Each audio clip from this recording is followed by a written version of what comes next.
नमस्कार। देश के नंबर 1 हिंदी न्यूज चैनल का नंबर 1 शो साजिश देख रहे हैं आप। मैं हूं आपके साथ मौरिका ठाकुर। साजिश में सबसे पहले बात उस 21 साल की माया रेगेव की, जिसने हमास जैसे संगठन को झुकने पर मजबूर कर दिया। 50 दिनों तक हमास की कैद में रही माया रेगेव अब आजाद है और कैद से बाहर आने के बाद माया रेगेव ने हमास के बारे में ऐसी बातें बताई हैं जिसे सुनकर नेतन्याहू भी हैरान है।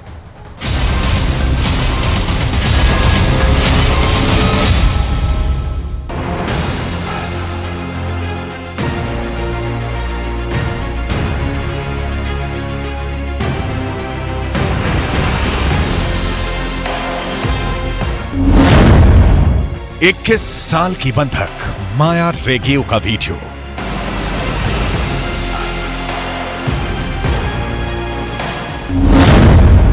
माया ने हमास के बारे में क्या बताया?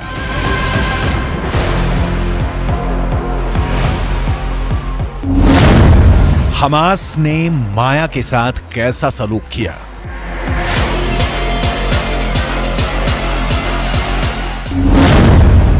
माया के साथ 7 अक्टूबर की उस सुबह क्या हुआ था?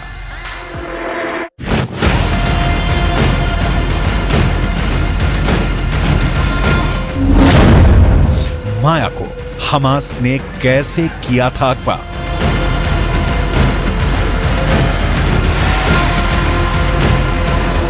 इक्कीस साल की माया रेगेव से जुड़ी हर बारीक से बारीक डिटेल आपको आगे दिखाएंगे, क्योंकि कैमरे पर माया ने हमास के बारे में जो कुछ बताया है उससे हमास के लड़ाकों के एक और पक्ष का पता चलता है। आपको आगे इजरायल बंधक संकट से जुड़ी लेटेस्ट रिपोर्ट भी दिखाएंगे, लेकिन इनसे पहले माया रेगेव की रोंगटे खड़ी कर देने वाली कहानी।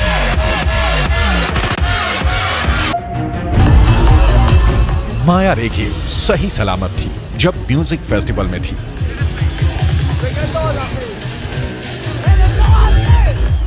लेकिन अब लौटी है तो बैसाखी के सहारे।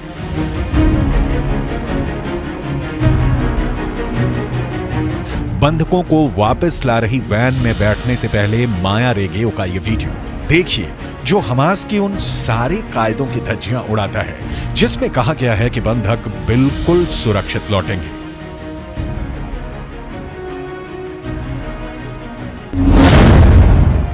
माया रेगेव 50 दिनों तक मौत की सुरंग में रही। 50 दिनों तक हर पल मौत सामने नाचती रही। 50 दिनों तक तड़पती रही फैमिली से मिलने के वास्ते।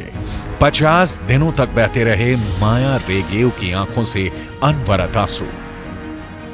और फिर आई इजरायली गर्ल माया रेगेव की लाइफ में वो सुबह जब वो आजाद हो गई, अंधेरे बंद कमरे और हर सांस पर लगे पहरे से आजाद। अपने देश इजरायल में माया रेगेव के परिवार की लाखों दुआएं कबूल हुई।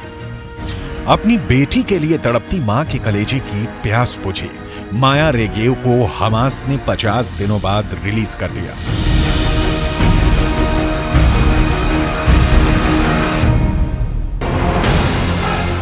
माया और माया के 18 साल के भाई इताई को हमास के लड़ाकों ने 7 अक्टूबर को नोआ म्यूजिक फेस्टिवल से अगवा किया था।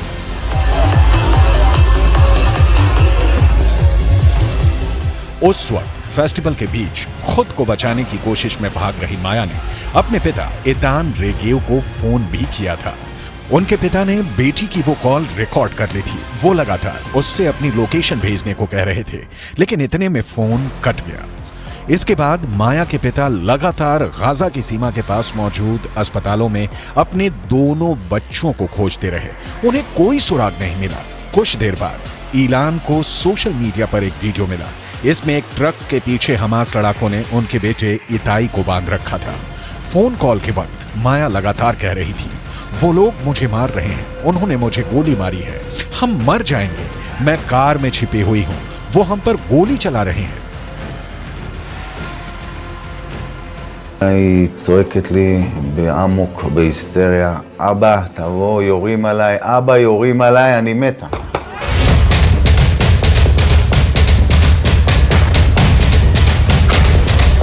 हमास ने 7 अक्टूबर को इजरायल के लोगों को जब बंधक बनाया तो ना उनकी उम्र देखी ना मर्द औरत देखा। जो भी पकड़ा गया उसे अपनी वैन में ठूस कर चलते बने, जिसे जी चाहा मारा पीटा, और एक लड़की की बॉडी तो पूरे गाजा में निर्वस्त्र करके घुमाया। माया रेगेव के पैर जख्मी हैं। माया के साथ जो 12 और बंधक इजरायली कैद से रिहा हुए हैं, इनमें से 3 बच्चों की उम्र 10 साल से भी कम है। हमास की कैद से आजाद हुई 5 साल की रज अपनी 3 साल की बहन अवीव और मां के साथ बंधक थी।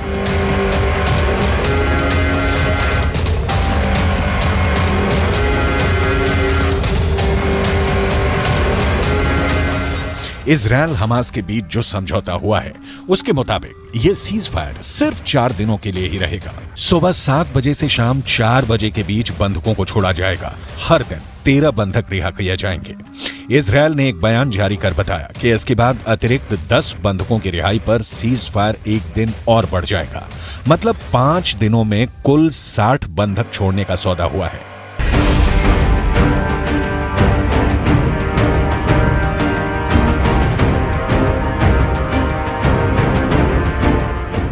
इसके बाद भी हमास की कैद में 180 बंधक बचे रहेंगे। कुल 240 लोगों को 7 अक्टूबर की सुबह हमास ने नोआ म्यूजिक फेस्टिवल से उठा लिया था। इसमें कई देशों के नागरिक भी शामिल हैं। हमास अब जत्था बनाकर इन बंधकों की रिहाई कर रहा है और बदले में इजरायल भी फिलिस्तीनी कैदियों को रिहा कर रहा है। सौदा बहुत सीधा सा दिख रहा है, लेकिन असल में है नहीं। गाजा में गोली बारूद बंदी से शांति दिख रही है, लेकिन यह तूफान से पहले की शांति है, क्योंकि इजरायल ने 2 टूक कहा है कि हमास के अंतिम आतंकी के जिंदा रहने तक जंग जारी रहेगी। मतलब जैसे युद्ध विराम की मियाद खत्म होगी, इजरायल गाजा पर फिर से टूट पड़ेगा। रिहाई के बाद भीषण युद्ध। पहला कारण यह इसलिए क्योंकि 12,000 फिलिस्तीनियों की मौत के बावजूद इजरायल का पूरे उत्तरी गाजा पर कब्जा अब तक बाकी है। दूसरा कारण गाजा के दक्षिण में खान यूनिस शहर पर भी कब्जा बाकी है। तीसरा कारण हमास के अंतिम आतंकी के जिंदा रहने तक युद्ध जारी रहेगा, क्योंकि हमास किसी भी वक्त पलटवार कर सकता है।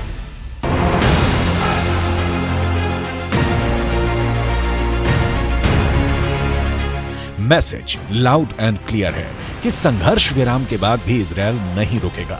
इजरायल इस बीच खुद पर कंट्रोल कर किनारे खड़ा रहेगा कि कब इन बंधकों को भी छुड़ाया जाए और कब गाजा का ऑपरेशन खत्म किया जाए। यही वजह है कि इजरायल डिफेंस फोर्स यानी IDF इस वक्त गाजा में मौजूद है।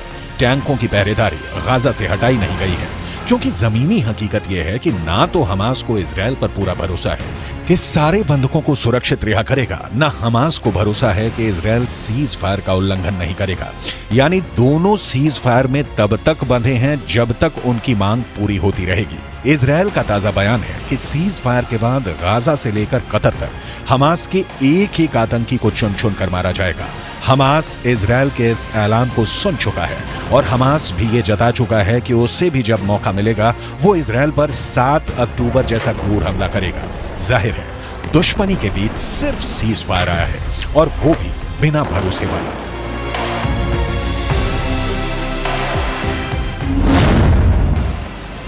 रिहाई के बाद भीषण युद्ध।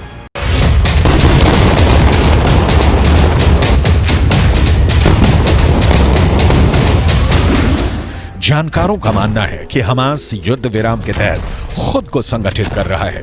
हमास के टॉप लीडर खुद के लिए बेहद महफूज जगह की तलाश कर रहे हैं। इजरायल की हमास के खात्मे के साथ लेबनान के हिजबुल्ला और यमन के हूथी विद्रोहियों को भी नस्तो नाबूद करने की प्लानिंग है। लिहाजा इजरायल कोशिश में है कि जितनी जल्दी हो सके बंधकों को छुड़ा लिया जाए।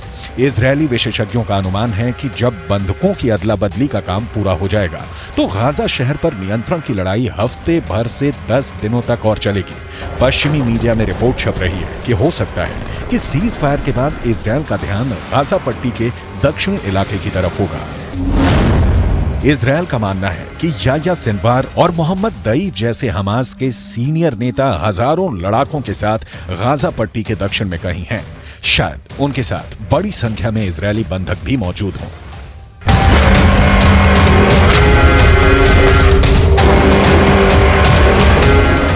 गाजा पट्टी के लगभग 22 लाख लोगों का एक बहुत बड़ा हिस्सा दक्षिण की ओर चला गया है। दक्षिण के इलाके में लोग अटे पड़े हैं, उनमें बहुत से लोग डरे सहमे और बेघर हैं। ऐसा लगता है कि वहां एक बहुत बड़ी मानवीय त्रासदी अपने होने का इंतजार कर रही है। अल मवासी के रेतीले मैदानों के बीच टेंटों में ठूंसे सैकड़ों फिलिस्तीनियों का मंजर दुनिया को इस मानवीय संकट की ओर निगाहें दौड़ाने के लिए मजबूर कर सकता है।